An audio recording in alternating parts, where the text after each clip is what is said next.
The girls' volleyball team was on a consistent run this year with 18 wins and 4 losses. While the record indicates a strong season, the team had to face their hardest challenges head-on during the season to break through and show that they could compete at a high level.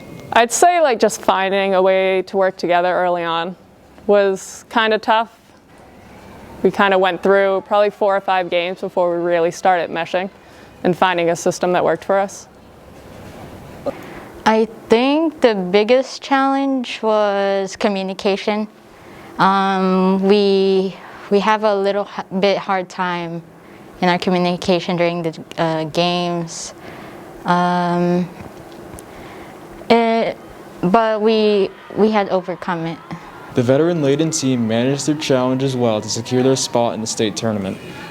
It felt great to get into the tournament. A lot of people didn't get a chance to, so for me to be able to say I got into it, whether if we won or lost the first round in, it was just really exciting. It was exciting. It was with the new layout we had no idea who we were going to end up playing because the teams were coming from all over the place. So we ended up drawing a really good team from out by Worcester. So it was kind of tough in that game, but getting there and preparing for it the week after the regular season is always fun. After winning to get to the tournament, it was really great, and we were really satisfied with the place. But then when it comes to that day, we were pretty hyped, but then it ended up unexpected. But I think we did pretty well for the season. Some wins and losses is all that matters, but the team has really improved their skill and is sad that the season has come to an end.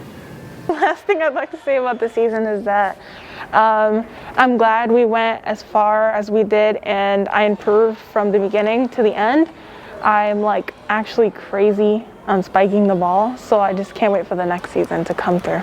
Yeah, I would definitely miss playing volleyball team because I think this is the best season I've ever had so far, and they're really the best teammates that I've ever had, chemistry-wise. And of course, we go over with different positions that I've never encountered yet, but it did pretty well. Yeah, we had 7 seniors and they all played kind of a key role, especially this season. We had a good mesh of seniors and juniors and underclassmen. So they'll all be missed, but I think probably our big 3 leadership-wise were probably Shannon Esperon, Brianna Sullivan, and Lauren Gideon were true big leaders for us on the court and off the court, whether it was at practice or during games. So those are just going to be big shoes to fill for the kids next year. I just want to thank Christina for coaching us this year, and she's been my inspiration for the whole volleyball season. She motivates me a lot, and I want to tell a story because how skinny Christina is. But then she's strong.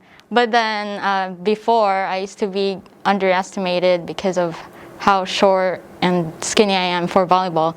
But then when I see her, she gives me inspiration a lot, and then it makes me push harder and even better to play volleyball.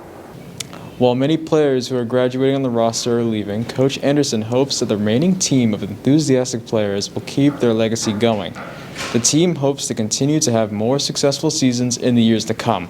This has been John Silipigno reporting for Code Blue News. See you next time. Now, back to you in the studio.